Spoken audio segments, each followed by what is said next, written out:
Okay, we are live.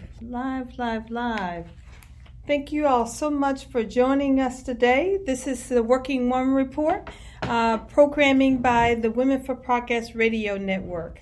And thank you all so much for joining us here every Wednesday from 12 to 1 p.m. The Working Woman Report is programming that highlights the work of women throughout the state of Mississippi. It's our goal to help citizens and communities understand the impact of the work of women to our, not only our Mississippi economy, to our U.S. economy. And so thank you so much. I have the pleasure every Wednesday of speaking to some incredible women that are doing amazing things. And today, as usual, we have an incredible woman that's speaking to us on building financial wealth. And I'm going to pause for just a minute, and I apologize. I need to pull her resume up. I should have this up. Apologize for that. But there you go. The great of technology. I want to start by just giving a couple of shout outs to Dr. Wilma Mosley Copeland, who is the filmmaker of NMHS Unlimited Film Productions. During the month of March for Women's History Month, in association with Women for Progress in Mississippi, every Monday of the month of March, we have been watching a premiere and having a follow-up conversation with some incredible women, both past and present, that are doing amazing work and that has empowered and uplifted the state of Mississippi. And I want to thank all of our guests and all of our panelists for doing such an amazing job. And it's just been a wonderful ride for the month of March. If you missed those movie premieres and also the follow-up panel discussion, go to Women for Progress page, this page that you're on right now. Go to videos and click on videos, and you can go back and watch all of those premiere movies that were produced by Dr. Wilma Mosley Copeland in her work to archive the history of the state of Mississippi and the citizens that live here. And you can watch each of those follow-up conversations also, and just share with us on what you think, and if they inspired you, if you have any questions about her work, please make sure you reach out to us. So thank you all so much for being part of that conversation. It's been wonderful. Also, tomorrow night at 5:30, Women for Progress Radio, every Thursday, we have another great lineup. We're going to be speaking to the City of Jackson Mayor, Chokwe Antar Lamumba. And we're going to be talking with him about his re-election bid for that particular seat. And then the second half hour, we're going to be talking to Miss Cassandra Welchman, who is a powerful woman that's doing amazing things around equal justice and equality for women and equal pay. That's been her mantra and been one of her fierce things that she has been working on. Just recently, on March 25th, she had the opportunity to speak in front of the United Nations on this very topic. So we're going to be sharing with her tomorrow night and talking about equal pay and the power of the pocketbook. You know, how we as women, not only as voters, can empower ourselves and transform policy in the state of Mississippi, but we're going to be talking about a lot of different things around that, and we're going to have a call to action for women too, specifically women-owned business. So join us tomorrow night at 5:30. It's going to be a power-packed conversation. The first hour is going to be led by our own attorney Monique Montgomery and attorneys Crystal Welch. They're going to be moderating that conversation with the mayor. And then you will join me and Miss Cassandra Welchman for an in-depth conversation on that second hour. So now let's get started here at the Working Woman Report. My guest today is somebody that I am just, I cannot even put it in words. She leaves me speechless. And I'm sure she will do the same for you today, but she's also going to give you some walkaways. So I want you to get your pen and your pen out. Every time you sit down with a conversation with Women for Progress and Women for Progress Radio, you always want to pull out your pen and paper, because we always want to give you information that you can use to empower yourself. And if not yourself, you can pass it on to others. So thank you for joining us today. And matter of fact, get you 2 sheets of paper, because I think this is going to be just that healthy. Okay. So my guest today, I want to introduce her. She's the owner of Financial Educator LLC, coaching and training business for nonprofits and for-profit businesses since September 2000. The Financial Educator provides training on finance and economic topics to help her clients navigate the changes within the economy. Frances' coaching business has allowed her to coach clients who live across the U.S. in Texas, Mississippi, Louisiana, Pennsylvania, Illinois, California, New York, New Jersey, Georgia.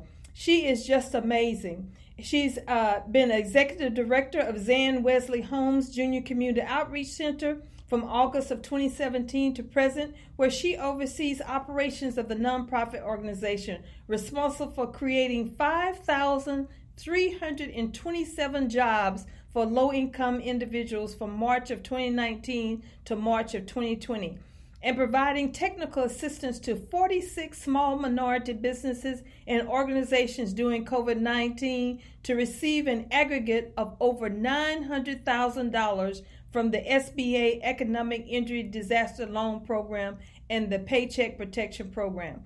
Frances works to help small investors and business owners scale their market capitalization. As a former registered investment advisor for Retirement Plan Advisors of Chicago, Frances helps her clients do their due diligence when it comes to their financial needs, goals, and dreams. She's a native of New Orleans, Louisiana, now residing in Dallas, Texas. Frances provides coaching and training to many throughout the U.S. and globally.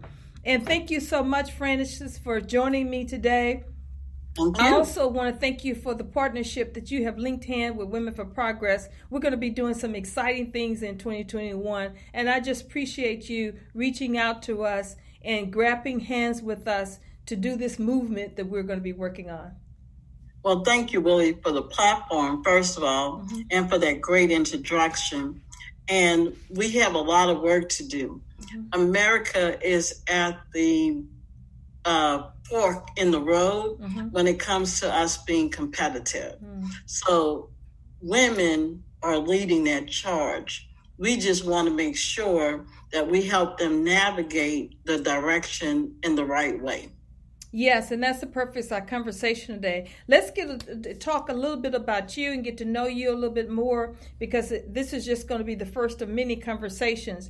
Now, you are a Southern girl, and I want to talk about that because all of these women we've been talking about for the month of March, for Women History Month, they have been talking about how being Southern, being born and raised on the Southern soil has impacted who they are as women, and in their whole developing what role that they have taken. So tell us a little bit about your upbringing. What was it like for your family and you growing up, and how did growing up in Louisiana impact all of that?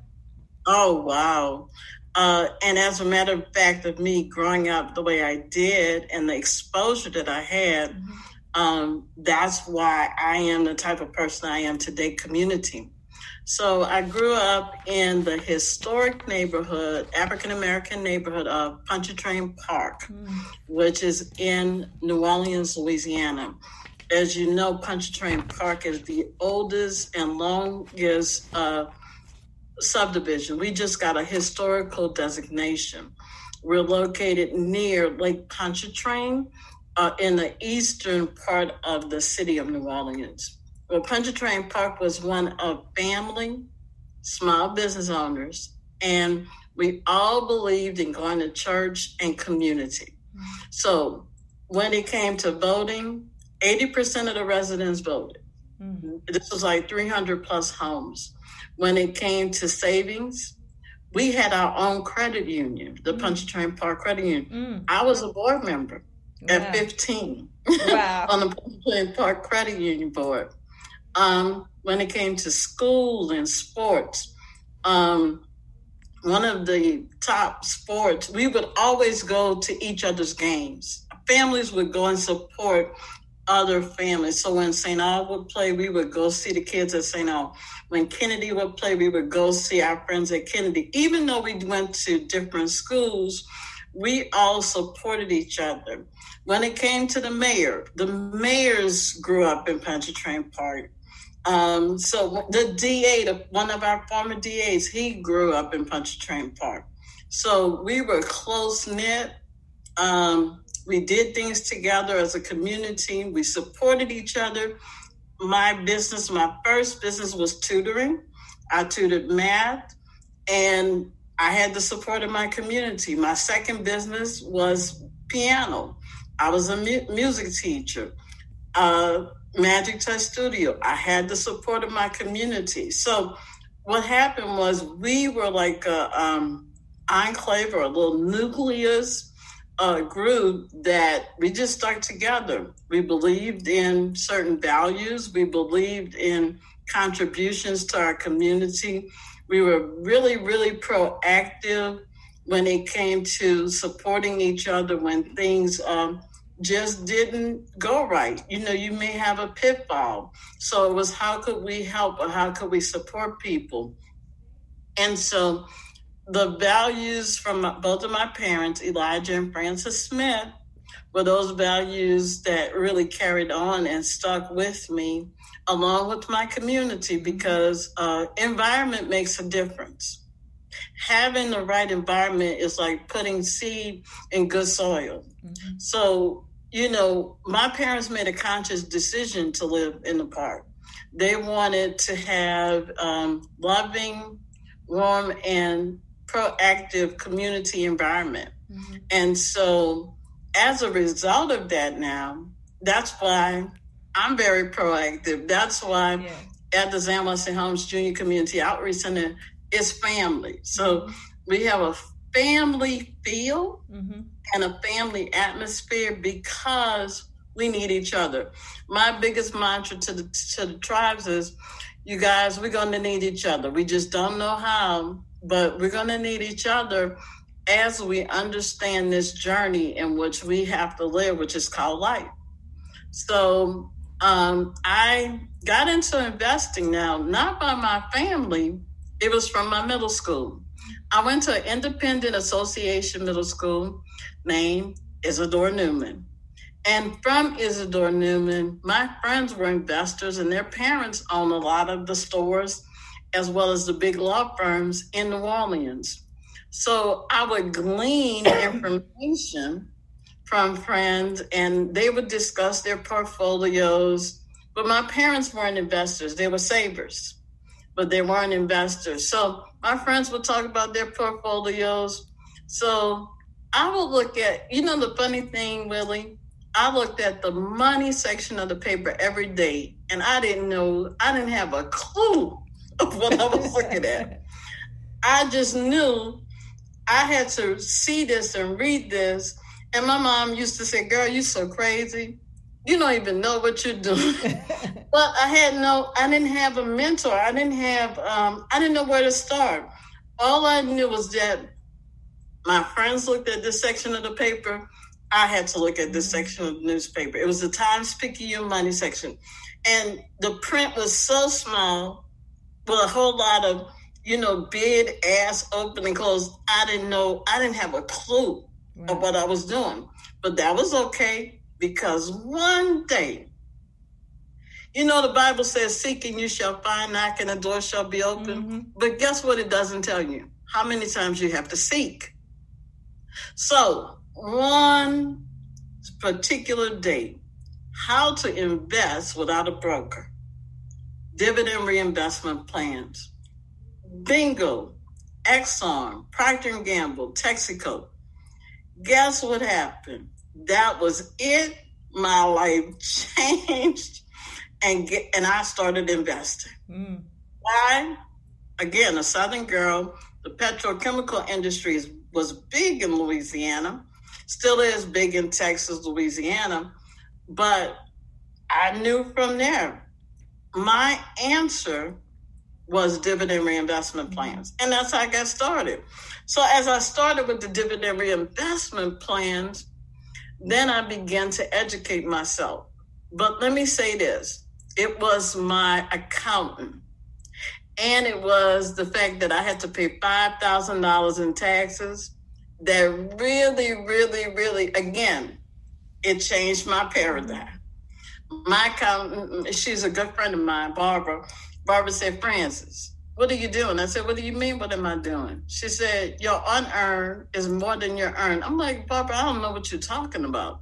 I said, I got a business. I teach school. I say I invest. She said, but yeah, you making more money in the stock market than you are.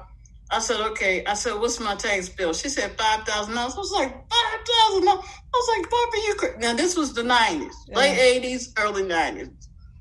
I was pissed. Oh, that was like, oh, you just don't know. Mm-hmm. That went through me. I was so upset. Mm-hmm. She said, well, Frances, you made the money. You make more in your investments than you do working. I said, yeah. So here's what she says to me. She don't tell me this is what you could do to reduce your tax liability. Mm-hmm. You know what she said? You got to teach me and the rest of our friends. So we started an investment club. Wow. And here's what I say to people today. The greatest opportunity you will have in this new economy is group economics. Mm-hmm. Starting investment clubs are the basis for your educational foundation to investing. I know a lot of people are just jumping in and trying to make that quick, fast buck. You want longevity, guys. Mm-hmm. You want that investment club we started in the 90s. We still have a portfolio, and this is 2021. And I want to highlight right there, Frances, when you talked about group economics, because that's the reason I wanted to bring you on today. Because when we're talking to women, and we've had so many campaigns now about the power of the pocketbook and all this kind of stuff. This is what I'm saying to women is that if we're going to do this, we're going to do it together. We have to be able to come together and bring our talents and our resources. Like you said, your Barbara, who was your accountant, who was the first alerted you. If it wasn't for her, you might have not have made that next step or brought that awareness to you. So our first step I want to say to women is, and a lot of us are, when we think about the word investing, it's something that's way down on our task list. And we may have a desire for it, but many of us trying to figure out, well, where do I start? How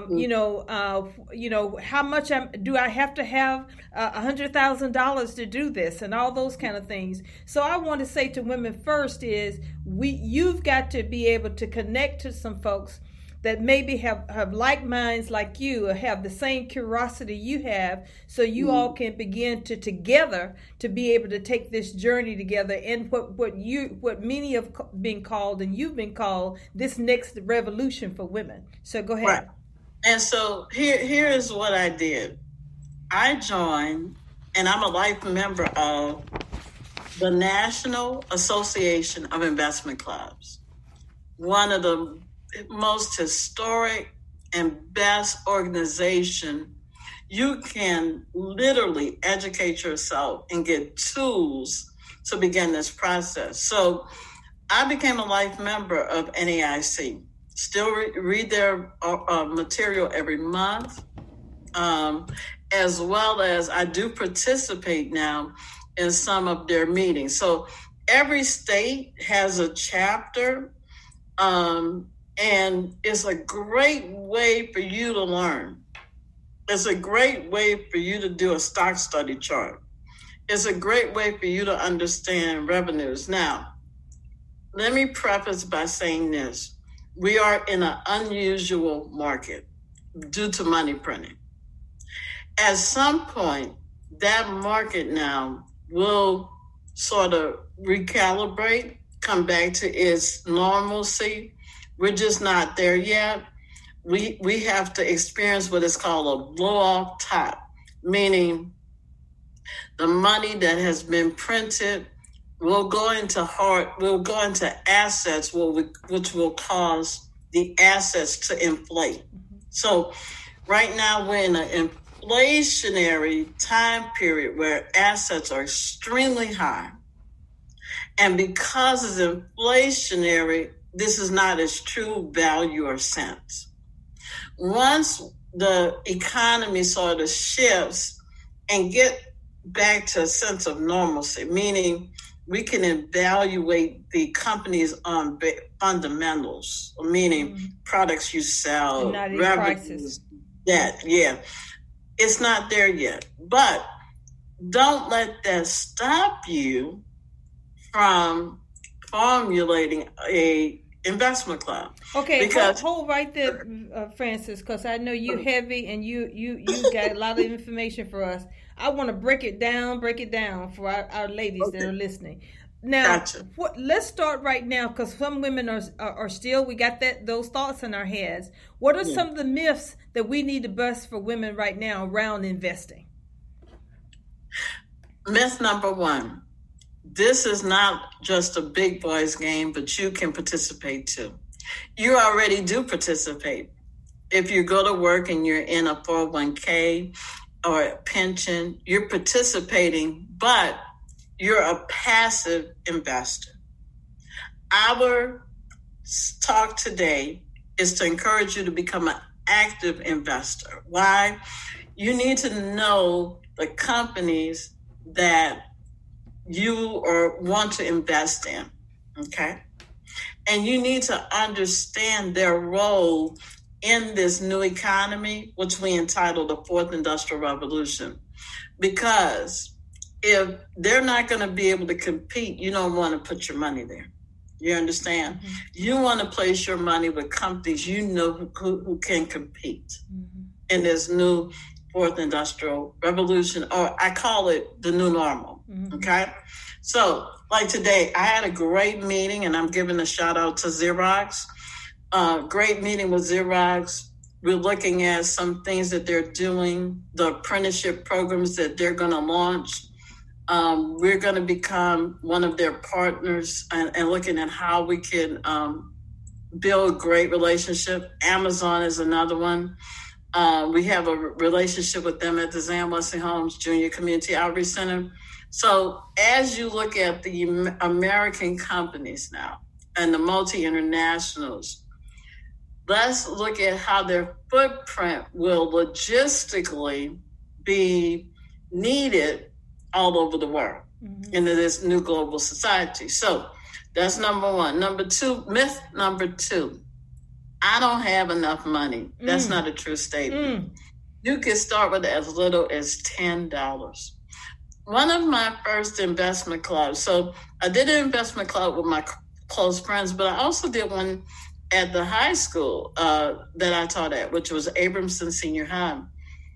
And we didn't make much money as teachers. So we just let people come in at $10. So $10 every month. And then what we did was we just took the first 6 months to educate. Then after that, we began to invest. Okay. And guess what? We invested in what we knew. See, we didn't invest in things we didn't know about. So in that education process, if you go to Wendy's, if you go to McDonald's, Walmart, you go to Lowe's or Home Depot, invest in what you know first. Invest in what you touch and feel. Why? Because it will allow you the opportunity to scale into the market. Now, myth number three. So myth number one is I'm not able to do this because this is for rich people. Myth number two, I don't have the money. You don't need a lot of money. $10. You can start with $10 a month. Myth number three, I don't know where to begin. I don't know where to begin is a myth because one, you got YouTube University. Everybody's a guru. Yeah. But number two, I want you to go to the National Association of Investment Clubs. They have some of the best material and sounded true. They've been around for years. Get started with that. Also, community colleges have personal investment, but you can link with the Zan Wesley Holmes Junior Community Outreach Center. We do a lot of online trainings. Okay? Mm-hmm. So zwhjcoc.org is our website, but go to our Facebook page, like it. We post about our classes. They're free. And you will get a wealth of knowledge from our speakers, because we really try to put people on a forward path to understand what are those new things that are coming into the economy, people you could touch and who can really educate you on what's next. Okay, so, Francis, I'm finished. Go ahead. Go ahead. I'm getting ready to let you. No, those are the big. And those are, you hit it right. You hit it right on the head. I mean, that sets us on a great pathway. And I'm getting ready to let you loose on something. I want you to share with women what we need to know about our money and investing. So you got the floor. So I do a coaching program called Assessing Your Financial Future with all my clients. And here's the number one thing I ask them. What's your financial freedom number? Most people haven't put any thought to that. What number do you need to obtain while you're working, or if you're retired, or if you're taking a hiatus from work? What is that number? What does it need to look like?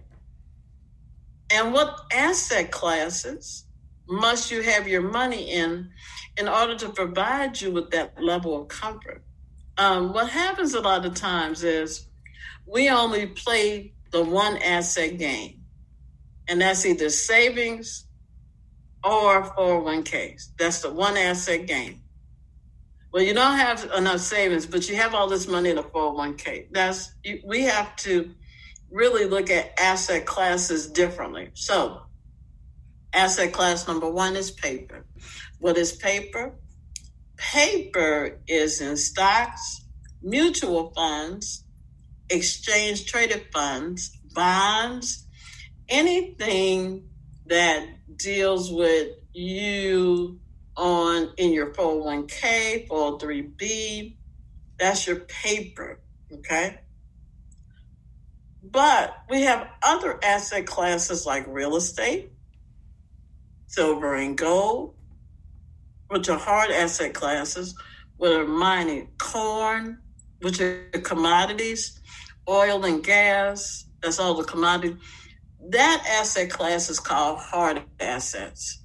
So you say, well, I'm not familiar with that. I know it's a process, but remember, a hard asset class. There are investments out there that you can now, as a small investor, invest in.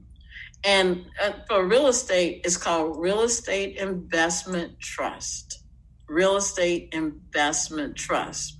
And with the Real Estate Investment Trust, they invest in apartments, and they invest in different medical facilities. And so Real Estate Investment Trust will allow you to diversify your portfolio into real estate. Gold and silver, the junior miners, the explorers, they will allow you to divest your portfolio into those businesses that mine for gold. But also I tell people you need to hold the physical asset, the physical silver, what is called bullion. Okay, so you need to hold some bullion. And then the third asset class, which is this new booming asset class, digital. Digital comes in two forms: cryptocurrencies and digital platforms. So let me break the two platforms up for you. When we're looking at cryptocurrencies, you hear the term Bitcoin. Well, here's the issue. the digital space related to Bitcoin is still speculative. We have no regulations, so it means that you could lose everything and you have no legal recourse. So let me preface that again. You know why I'm prefacing it? Because a lot of times we will throw so much money into digital and speculation and not spread the risk among, let's say, stocks we know that are going to be around, like the Walmarts and the McDonald's. We don't want to do that. We just want to go for the gold. And I'm saying to you that you need to rethink that concept. So digital currencies will lead us into the fourth industrial revolution. There are over 8,000 digital cryptocurrencies, but only 1% of those 8 will make it. So think of this as the .com. Remember when the internet phase was building out the internet? This is like that, but to the 10th power. In this whole digital space, they're building the infrastructure out. And as they begin to build the infrastructure out, here's what I want you to do. Due diligence checklist for digital currencies. Number 1, know the use case. All digital currencies don't have a use case, okay, but know the use case. Number 2, know the team. Ask yourself, do these people have the background for what they're trying to build? What happens is a lot of people have great ideas, but they have no proven track record. So if you don't have a proven track record, you're going to have to question that, okay? Because even though this is technology, we still have a lot of people who have proven track records in Silicon Valley who are emerging with these great ideas, but you just want to make sure they have some form of work that they've done prior that you could point to. All right. Number 3 in the digital space is community. The digital space is huge on community. And if the people who are operating the platforms or the new tokens, they're going to hear from the community. The community are investors, and the investors, they weigh in on how they think things should go. Number 4 in that lineup is marketing. If they don't have the proper marketing, and when I say marketing, projects, if they're not launching their projects, and if their projects are not coming to fruition, you're going to have to be skeptical. People can tell you a whole lot. Oh, we're going to do this and we're going to do that. But when you look at the timeline, all of the coins have what is called timelines. If there's some glitch in the timeline, let's say they said by March 2022, we're going to do this, and March 2022 comes and the project hasn't been rolled out or developed, you need to put some cautionary view to this particular coin. That's why community is so important, because the community is going to really be in the uproar. Number 5, legal. We go to court. Right now, XRP is defending itself with the SEC. SEC is the Securities and Exchange Commission. If XRP, which is a token, by the way, that was halted on the exchanges, if XRP didn't have enough money for legal, guess what? They would go under. So you want to make sure that the digital currencies are well funded and that they've allocated their coinage or their market cap to legal marketing, having a great team, creating the right partnerships. So partnerships is the last.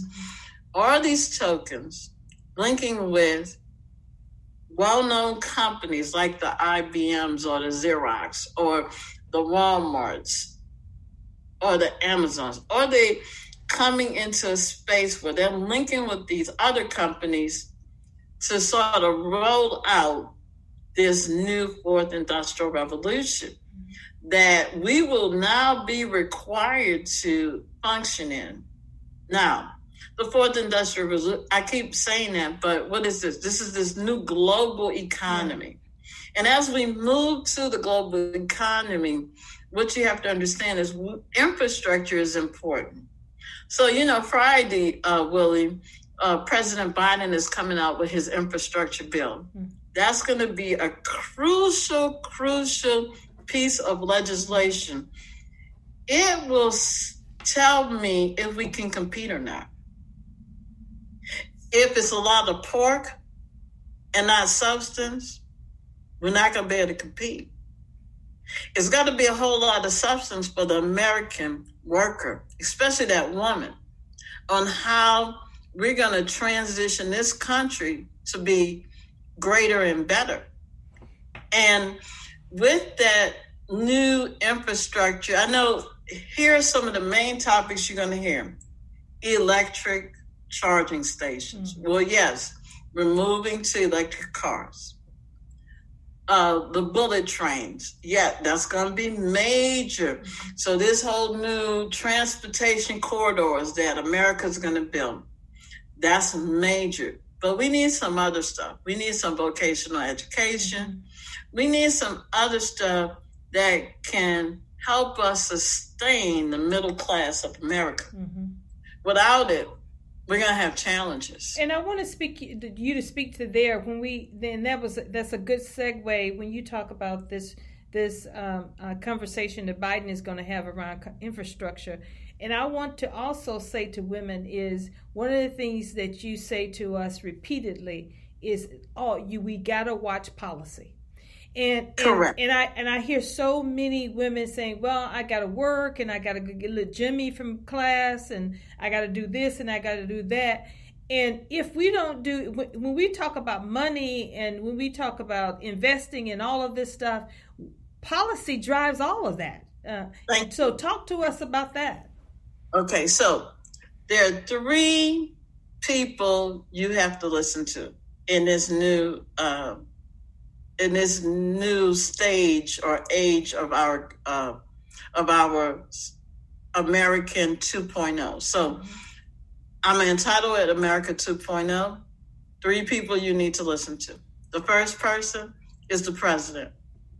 The president is going to lead the charge for the legislative policy for Congress. Okay. That comes out on Friday.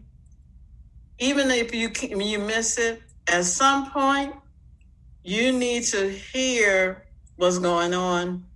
Plug in Women of Progress. If you contact Willie, I'll come back and I'll lay out some major points, okay? What we need to know about the bill. That's number one. Number two, Jerome Powell, the Federal Reserve Chairman, President. Why? Because the fiscal, which is Joe Biden, President Joe Biden, and the monetary, which is Jerome Powell, they work hand in hand. Remember, we're eagles. Eagles have how many? 2 wings. So the 2 wings of the eagle, in order for it to fly, must work together. You can't have one wing working and not the other wing. That's why we're Republican and Democrat. So the two have to now work in alignment to catapult America because we're behind. I'm just going to tell you we're about 10 years behind China in our development of this new industrial revolution. We're behind. So for us to fly now, fiscal policy is important. That's what we're going to hear on Friday. Monetary policy will follow that. That's what we hear monthly in the FOMC, which is Federal Open Market Committee meetings. Jerome Powell gives us the landscape now of this whole jobs, how money is circulated into our system. So in 2019, Willie, in August, I listened to the Federal Open Market Committee meeting responses. So when he said we're not going back to the same economy, we're going to a new economy, an economy that is going to be tied to technology and innovation. If you don't know this, we have cycles in the business cycle. So let me give you the stages. So the first is new venture. So this whole digital space we're going to, that's a new venture. Second is proliferation. It's like the Wild Wild West when all of these ventures come into the space. So that's when you have all these cryptocurrencies. There's a plethora of cryptocurrencies. The third stage is regulation. We're not there yet. We're coming there, but we're not there. The fourth stage is consolidation. We're going to see the strong and the weak consolidate their efforts. And the fifth stage is innovation, where we're in the fifth stage of the whole business cycle with businesses. Businesses are innovating. Businesses, McDonald's got kiosks. They're replacing workers with kiosks. Walmart, Albertsons, Kroger's, they have kiosks. They're replacing people with kiosks. As Americans, you can't get mad. You can't become upset. Now you have to skill up. So, Willie, my most important thing to everybody is when I heard Chairman Powell say what he said in August of 2019, we do skills training. I know you do skills training. We do skills training in low voltage. We're looking at doing some skills training with Xerox and digital imagery. Why? Because now we have to help people get from that low level to the next level. But we can't do it alone. We have to really begin to do this as a team. And that's what I've been saying to women for years now. And now we're at this place where it's all coming together. I've been saying to women, and I've been saying to us, and not just other women, even Willie Jones, is that we as women have to look outside the box. Society has kept telling us we need to be teachers, we need to be nurses, we need to be retail workers, we need to work at McDonald's, we need to do all of these service jobs that we now know, as you stated, are going away because it's not just about the pandemic, it's because of innovation. And you're saying we're moving to this new revelation of work and what work needs to look at. So I'm saying to women, and I'm saying it in an urgent manner, this is such a sense of urgency that women have to look beyond what they have already done and that they're doing right now to get prepared for this new revolution. And we got to move, like you said, we're 10 years behind. For women, especially women of color. We are already behind. So we got to move like we have never been moved before, but we got to move strategically. We have to do things differently. Like we're having this conversation today about investing, about looking at our money differently. And I want to underline that word, our money. Because when we talk with each other, it doesn't matter if you're making $20,000 a year or you're making $200,000 a year. We as women are in this same ship together. And we got to do it and make that change together. We got our thought process, how we work together. All of those things have got to change. And that's what I'm saying to we as women. We got to link hands and do this thing and share with each other. And really empower each other. All right, I'm gonna get off my soapbox there. But that's why I'm glad that you took the time to have me today, because explaining this process is not as hard as what we think, but it does take time. I tell my classes all the time. I have about 50 or so in the tribe, and I said, we have to do your due diligence. I said, I could come in and I could tell you the answers to everything, but you wouldn't learn anything. Right. So now it's time for us to do our due diligence to examine where we are and where we need to be. So after Jerome Powell, the third and most important person of the team is Treasury Secretary Janet Yellen. Okay, so she's the first woman to hold this particular spot, but she's also the former Federal Reserve Chair. So she is playing an inside game. She knows how the Fed works, but now she works for the American people. Her goal is full employment. So Fed Chair Powell, his concern is the debt is not sustainable. We're printing money, and we're going to have to print more money because America doesn't have the money. So they're going to have to print more money for this next stimulus bill. Chairman Powell is saying what? The debt is not sustainable. And Secretary Yellen is saying what? I want us to go to full employment. So this fiscal, see how they're working together? This fiscal bill is important to us because we need to understand now, can we achieve that realistically? And then how are we going to pay for it? So is it achievable? Do we have those SMART goals in place? And then if it's achievable, how are we going to pay for it? I started screaming when I had that $5,000 tax bill. Imagine, how are we going to deal with this? And I have some ideas, but I don't want to share it because I want to hear everybody else's ideas before I get on the platform to share, I think, how we should pay for it. Okay? And what we're going to have to look at to pay for it, because people will start screaming. But it's my opinion. And we have to look at past history and what that history tells us. Okay? So have we been here as Americans? Yeah, we have. We've been here. Look at the 30s. Look at, the New Deal. Now we have the New Deal. We've gone from the New Deal to the what? Green Deal. So we've been here before. This is not new for Americans. But what I'm going to say to you and your audience is, which side of the aisle do you want to be on?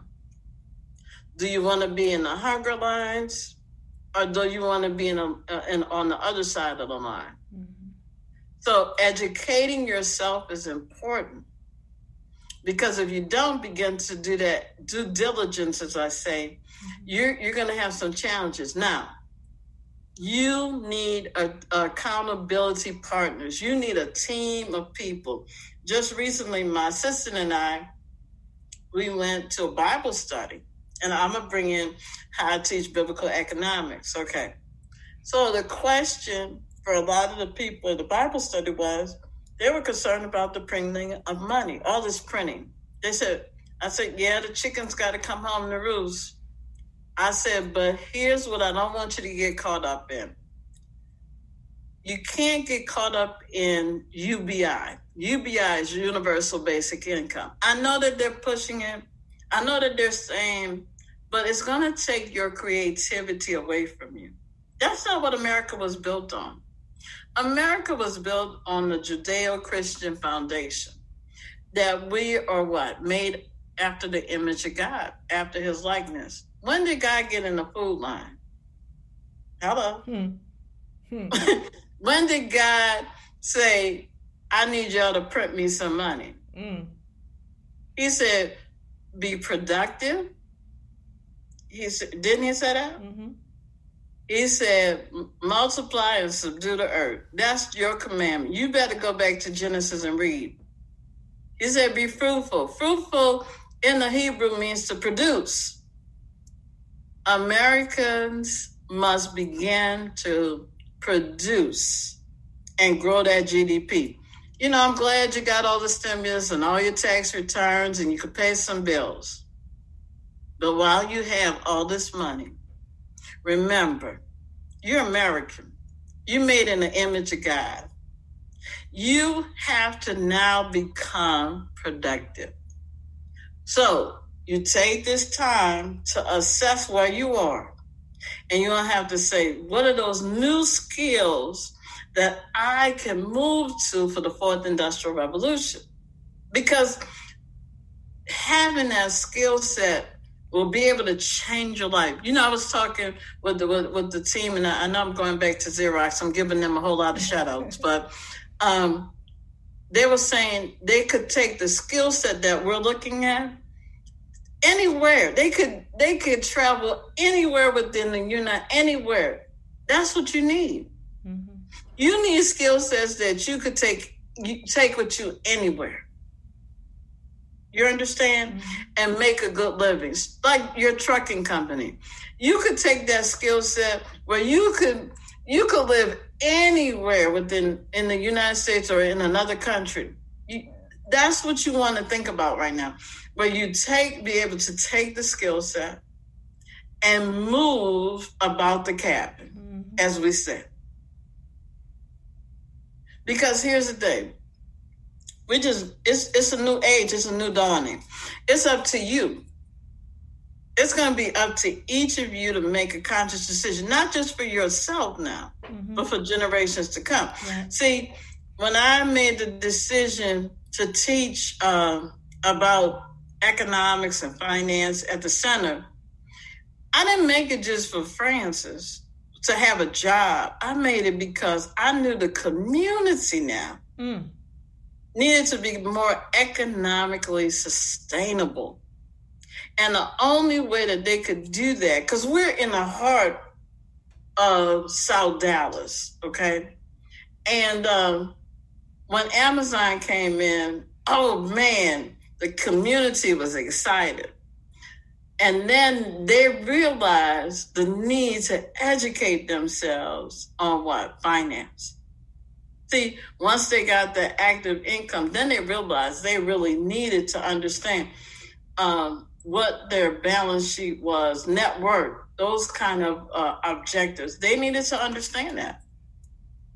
So I'm saying to each one of you today, one, I'm glad we're having this discussion. Mm-hmm. Thank you, Wilder. But number two, listen to the following. Legislative, that's President Biden. Monetary, that's going to be President Jerome Powell with the Federal Reserve.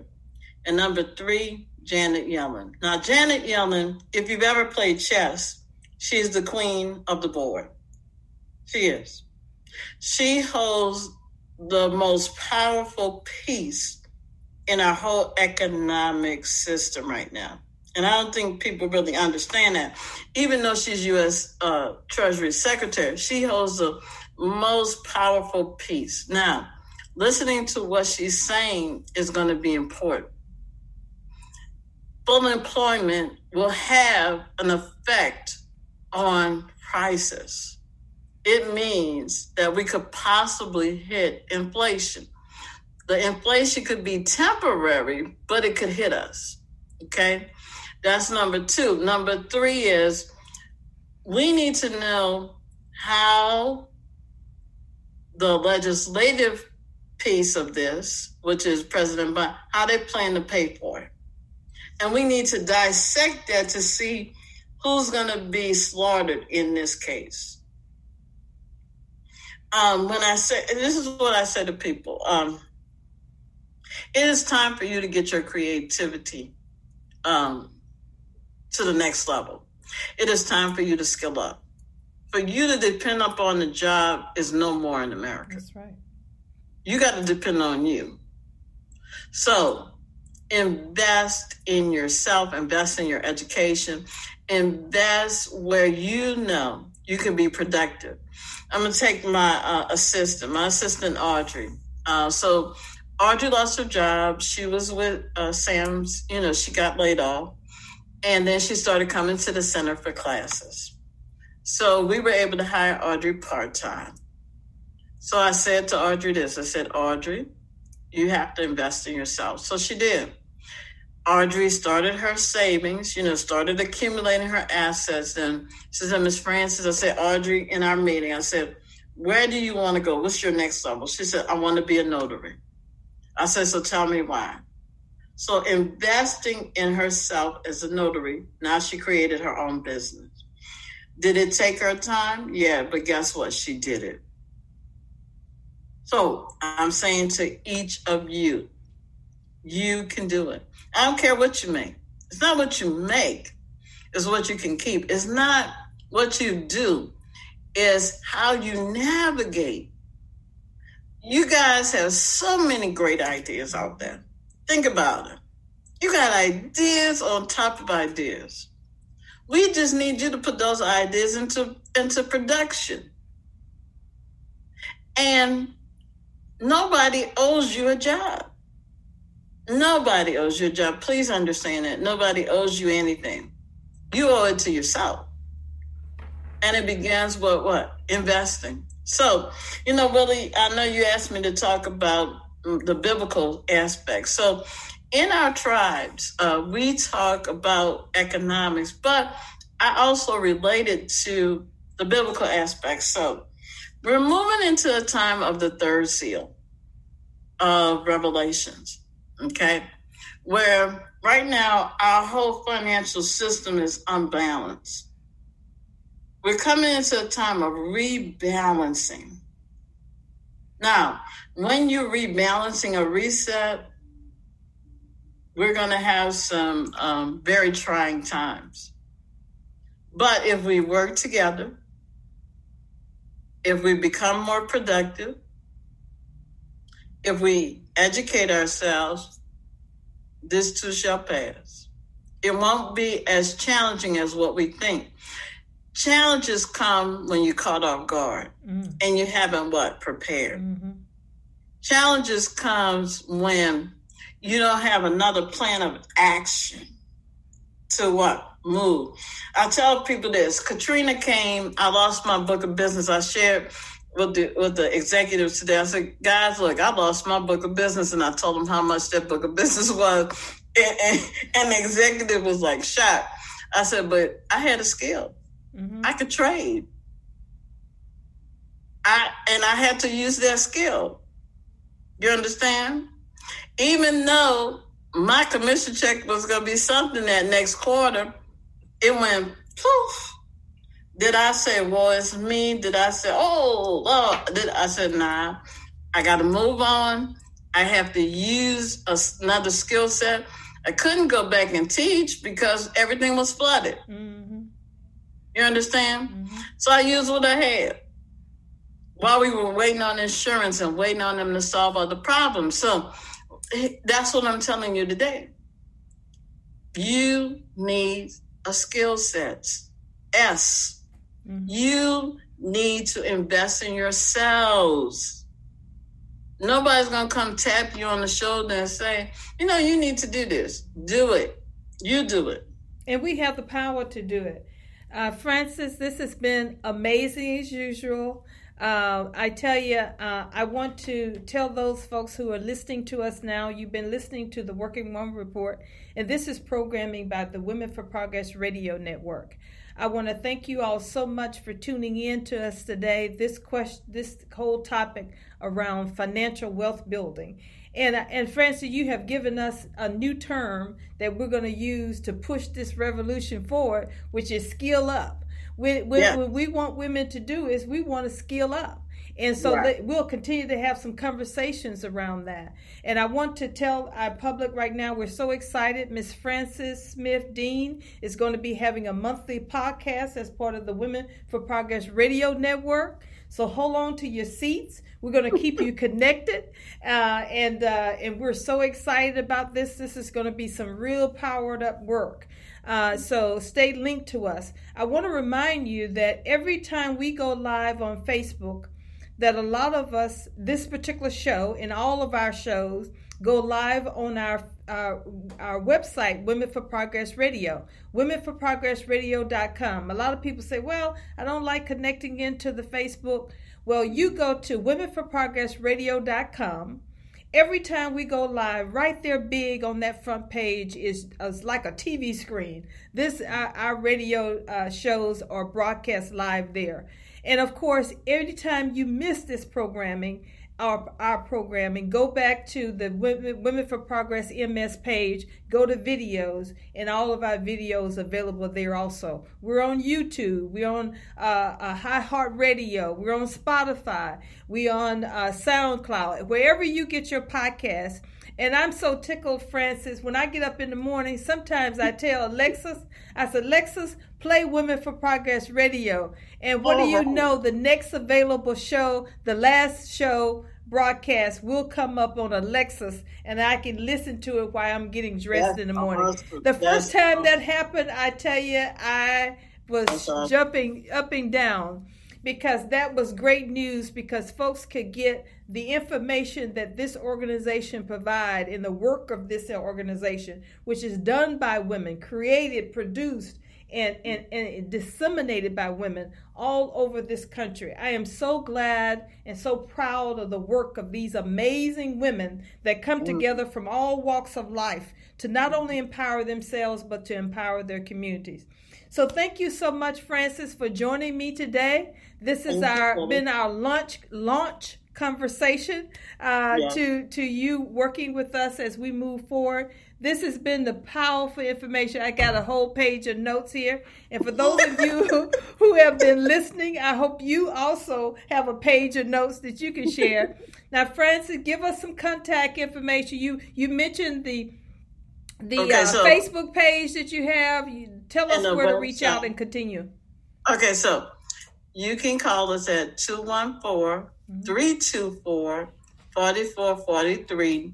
Leave a message. Tell us, how did you hear about us? And if you want us to put you on our distribution list for classes, please say so.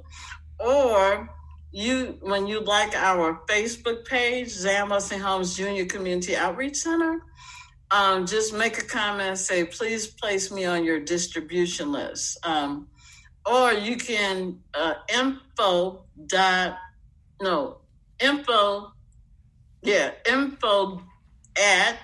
zwhjcoc.org. Now, remember, we have Juneteenth Economic Forum coming up. It's going to be huge. We're going to learn about the platform economy, the sharing economy. These are people who participate, who are in the Airbnb space, who are in the Turo space, who have apps. We're also going to learn about group economics. That's my topic. Living internationally as an American citizen. We have two families. One lived in Dubai. The other lives in Shanghai. I interviewed and talked to them. And then last but not least, we're going to have a talk on preparing for the new workforce. Amazon is going to be our guest for that. Wow. So, and do you have a date for that yet, Francis? Yeah, it's June 23rd, 21st, 22nd, and 23rd. And so we're going to help you transition into this new economy through entrepreneurship, international living, group economics, and the workforce. Wonderful. Okay? So we're excited. And it's entitled Preparing for the New Normal. Wow.